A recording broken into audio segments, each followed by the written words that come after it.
ॐ अज्ञानतिमिरान्धस्य ज्ञानाञ्जनशलाकया चक्षुरुन्मिलितं येन तस्मै श्रीगुरवे नमः। श्रीचैतन्यमनोभीष्टं स्थापितं येन भूतले स्वयं रूपः कदा मह्यं ददाति स्वपदान्तिकं। वन्देऽहं श्रीगुरो श्रीयुतापदकमलं श्रीगुरून् वैष्णवांश्च श्रीरूपं साग्रजातं सहगण रघुनाथान्वितं तं सजीवं साद्वैतं सावधूतं परिजनसहितं कृष्णचैतन्यदेवं श्रीराधाकृष्णपादान् सहगण ललिता श्रीविशाखान्वितांश्च। जय श्री कृष्ण चैतन्य प्रभु नित्यानंद श्री अद्वैत गदाधर शिवासादि गौरभक्तवृंद। हरे कृष्णा कृष्णा कृष्णा हरे हरे, हरे राम राम राम हरे हरे। चैतन्य चरितामृत आदि लीला 5वां अध्याय और श्लोक संख्या 78 78। यद्यपि कोहिए तारे कृष्णेर कला कोरी मत्स्य कूर्मादि अवतारे रहती हूँ अवतारी। यद्यपि क्षीरोदक्षाय विष्णु को कृष्ण की कला कहा जाता है, किंतु वह मत्स्य कूर्म तथा अन्य अवतारों के उद्गम है।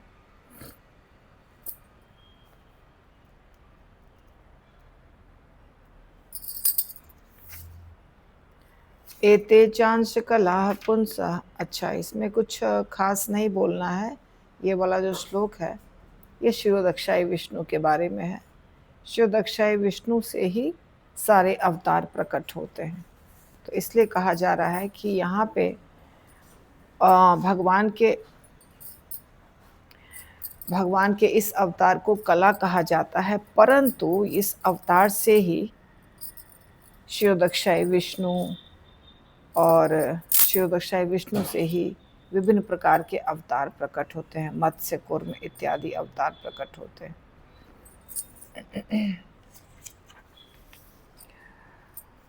एते चांश कलाः पुंसः कृष्णस्तु भगवान स्वयं इंद्रारि व्याकुलम लोकम मृडयन्ति युगे युगे। भगवान के सारे अवतार या तो पुरुषावतारों के अंश हैं या अंशांश हैं, किंतु कृष्ण तो स्वयं भगवान हैं। वे प्रत्येक युग में जब जब संसार इंद्र के शत्रुओं से विचलित हो जाता है तो अपने विभिन्न स्वरूपों से संसार की रक्षा करते हैं।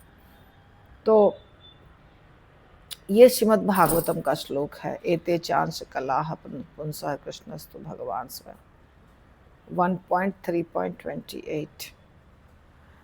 तो भगवान के सारे अवतार जो हैं वो कहाँ से होते हैं?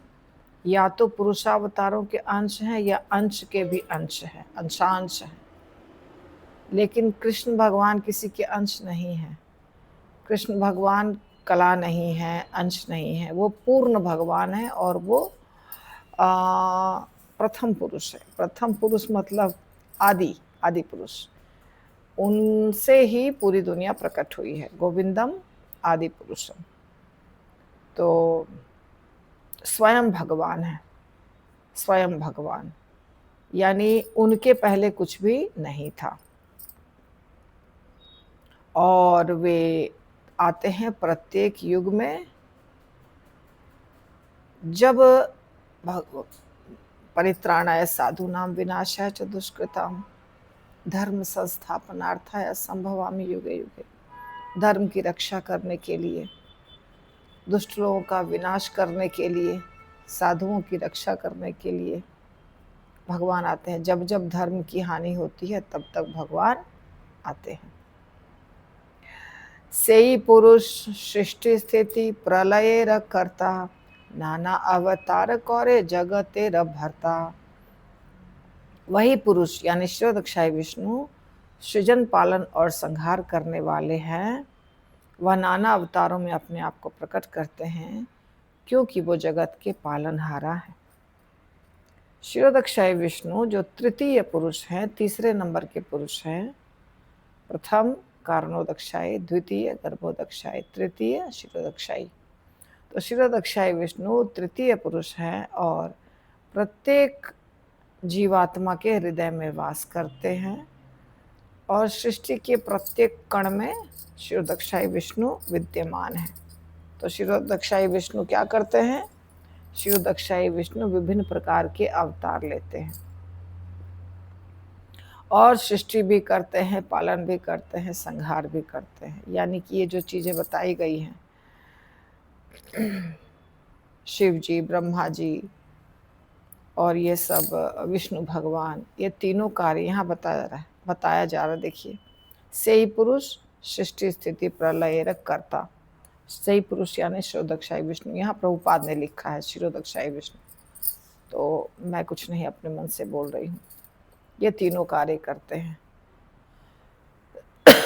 अब आपको लगेगा सृष्टि तो ब्रह्मा जी करते हैं,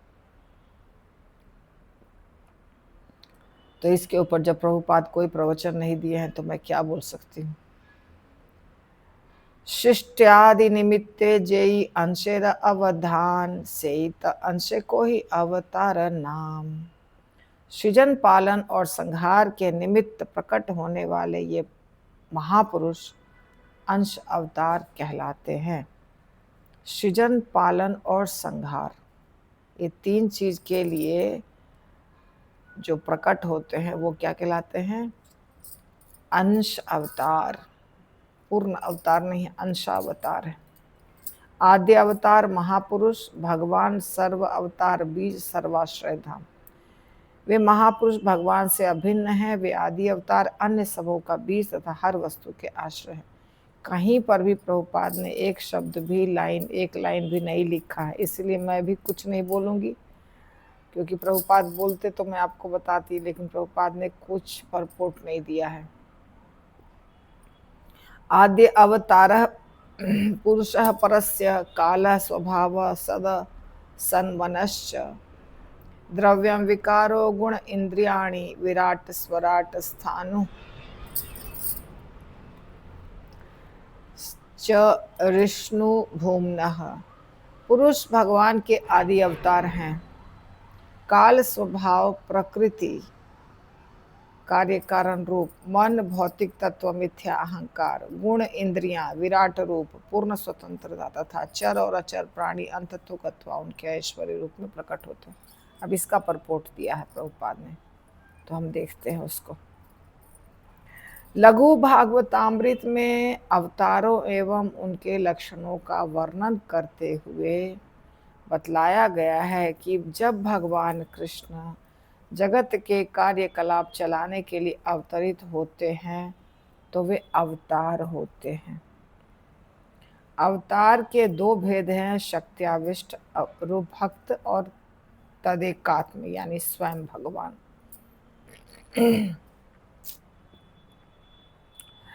तो लघु भागवतामृत हमने देखा कि रूप गोस्वामी ने लिखा है और वहाँ पे विष्णु भगवान के लक्षण के बारे में कल जो हमने देखा था, भगवान महाविष्णु के बारे में लिखा गया था कि वो पुरुष होते हैं। अब यहाँ पे बहुत सारी चीज़ें हैं, काल, स्वभाव, प्रकृति, मन, भौतिक तत्व, मिथ्या अहंकार, गुण, इंद्रियां, विराट रूप, ये सब के बारे में चर्चा की गई है। तो ये विराट रूप, पूर्ण स्वतंत्रता, चर तथा अचर प्राणी, ये सब क्या हैं? उनके ऐश्वर्य रूप में प्रकट होते हैं। पुरुष भगवान के आदि अवतार हैं। पुरुष यानी महाविष्णु। तो अब प्रभुपाद बता रहे हैं लघु भागवतामृत में अवतारों एवं उनके लक्षणों का वर्णन करते हुए बतलाया गया है कि जब भगवान कृष्ण जगत के कार्यकलाप चलाने के लिए अवतरित होते हैं तो वे अवतार होते हैं। जगत का कार्य चलाने के लिए, यानी जगत सृष्टि, पालन, संहार इत्यादि के लिए जब भगवान प्रकट होते हैं तब वो अवतार कहलाते हैं। अवतार दो प्रकार के होते हैं, शक्त्याविष्ट भक्त और तदेकात्म रूप। तदेकात्म रूप के उदाहरण शेष हैं और भक्त के उदाहरण श्री कृष्ण के पिता वसुदेव हैं। सत्याविष्ट भक्त तथा तदेकात्म रूप। तदेकात्म रूप यानी स्वयं भगवान।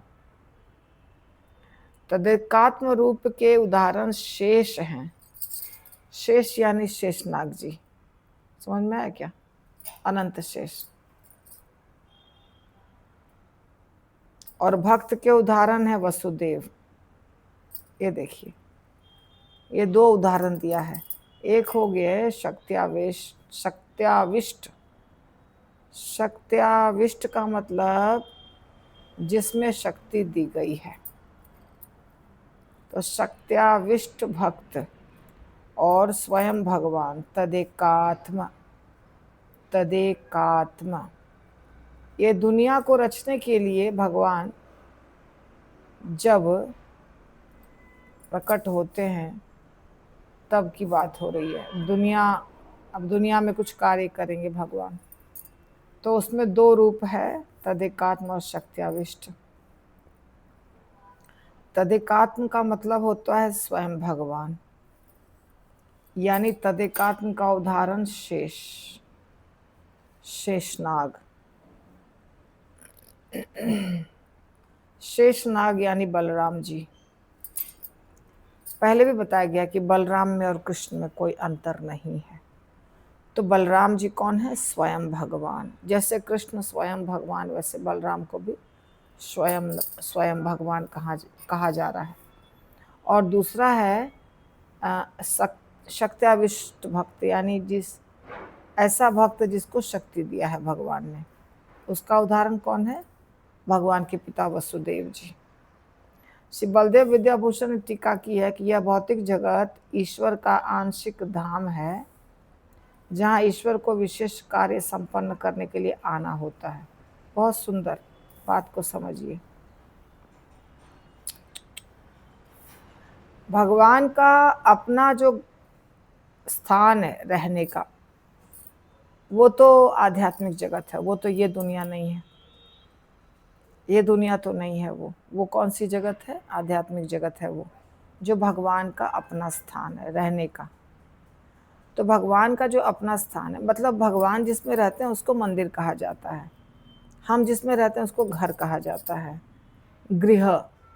और भगवान जिसमें रहते हैं उसको मंदिर कहा जाता है। तो भगवान का मंदिर और भगवान का धाम। तो भगवान का धाम किधर है? आध्यात्मिक जगत में। गोलोक धाम, वैकुंठ धाम, साकेत धाम, कुछ भी नाम बोलिए। जैसे गोलोक कृष्ण का धाम है, रामचंद्र जी के धाम का नाम है साकेत। विष्णु भगवान का जितना अलग अलग रूप है उन सबको, उनका जो धाम है उसको वैकुंठ लोक कहते हैं। तो जो भी हो, वो उनका असली धाम है। परंतु यहाँ पर ये भौतिक जगत जब बनता है, तो भौतिक जगत यानी जेल, ठीक है ना? भौतिक जगत यानी जेल। तो जैसे अपने पुणे में जेल है, यरोडा जेल। तो यरोडा जेल में जाते हैं ना, जेलर जाते हैं, सुपरिटेंडेंट, जेलर, और कभी कभी बाहर से विजिट करने के लिए कोई व्यक्ति, बड़ा आदमी जाता है। और वो उसका घर तो नहीं है, वो जाता है, कुछ घंटे वहाँ रहता है, वहाँ की एक्टिविटीज़ को देखता है, फिर बाहर निकल जाता है। और बाहर की दुनिया में भी उसका घर होता है जहाँ पे वो रहता है। जेल परमानेंट उसका घर नहीं है, लेकिन जब जेल जाता है तो वहाँ उसका एक चैम्बर होता है जिसमें वो रहता है, यानी उसके लिए एक रूम होता है।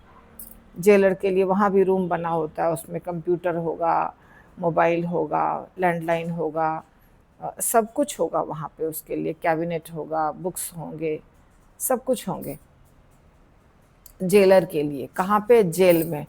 परंतु वो जो स्थान है वो उनका घर नहीं है।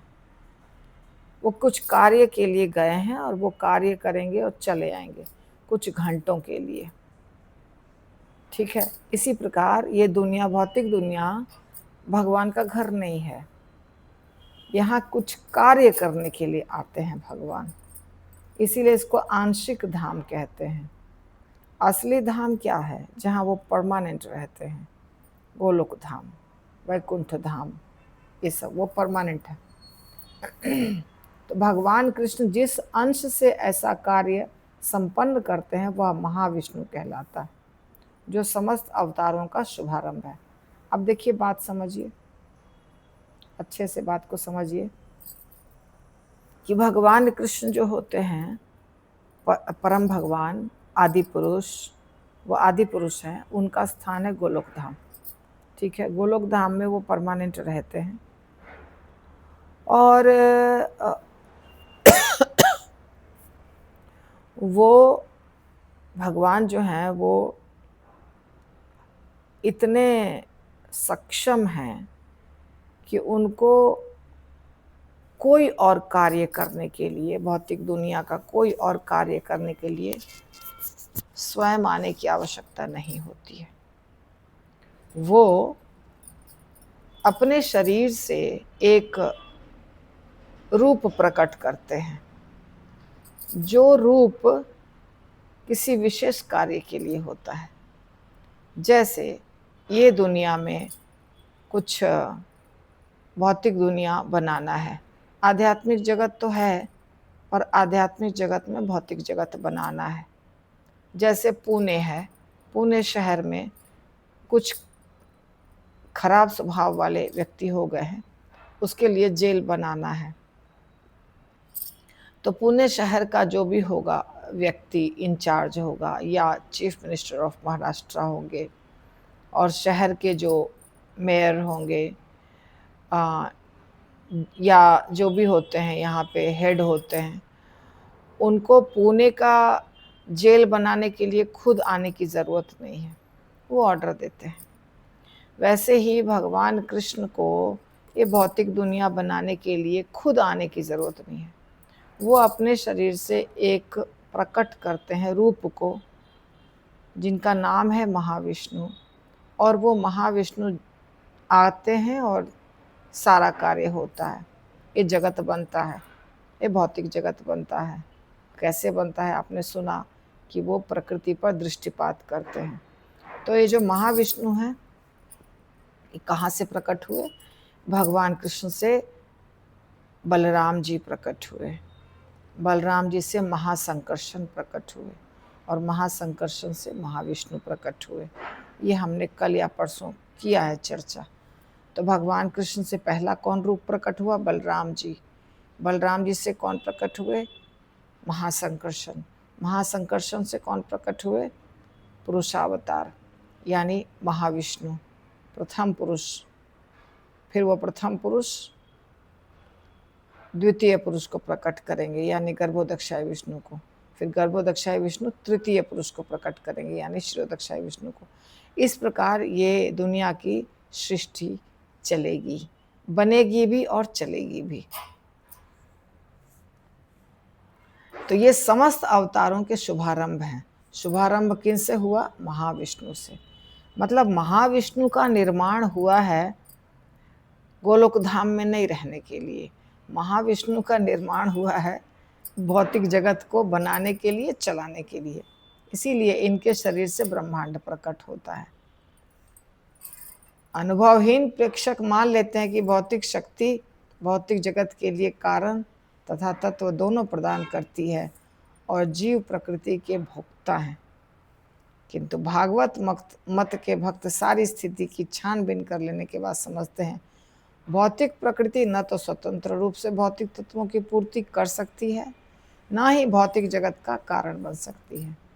तो भौतिक जगत का निर्माण प्रकृति से नहीं हुआ है, प्रकृति सहायता करती है, परंतु पुरुष ही हैं जो निर्माण करते हैं, पुरुष।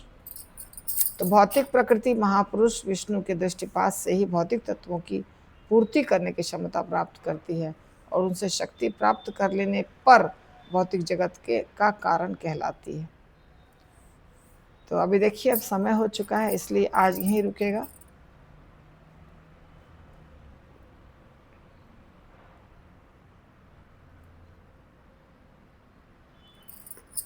श्रील प्रभुपाद की जय।